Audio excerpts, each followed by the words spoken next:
We all know as umpires we have to use our instincts. It is hard, it is difficult, but that's part of our instincts and part of our thought process, and then we have to put together a concise answer for the coach. This is a great opportunity. We have 4 of these in the country. They're NCAA national umpire clinics that are divided up into 4 regions of the country. These clinics are really important. We get about 2,500 umpires across the country. We get the lion's share of every Division I, II, and III college umpire to be at these clinics.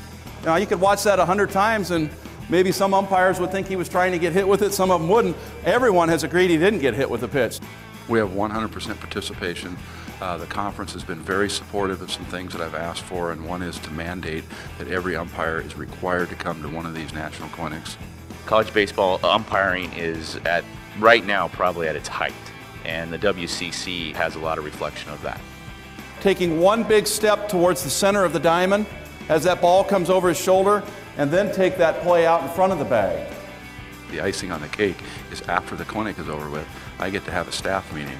And that is the only time that I actually get to stand up in front of every one of our umpires at one time in one location, and get them on the page that what we're looking for with the West Coast Conference. I remember back when I first started umpiring in the early 90s, we had nobody to report to. We didn't know what the new rule changes were. We just showed up and worked the games. We just don't show up for an hour, sit in the locker room, get ready, go work the ball game. Afterwards, we sit down at dinner.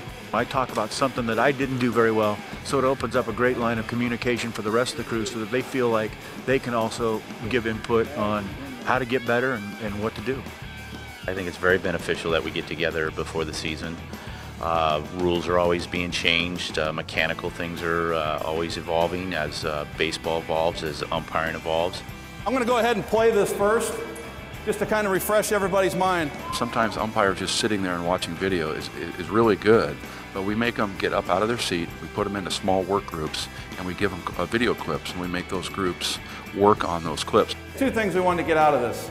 Number 1, we wanted to compare it to the first clip, and number 2, we wanted to bring to everyone's attention that wouldn't the base umpires have called that foul if they would have had it?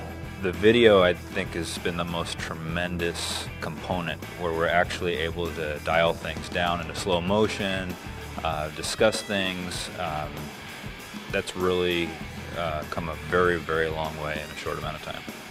The nice thing, too, is as baseball's progressed, we've gotten a lot more video, and the more video we get, the better we get.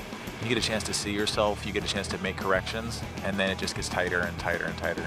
If the guy rounds the bag, the only play back in, the play that I'm going to have is going to be any play back into the bag.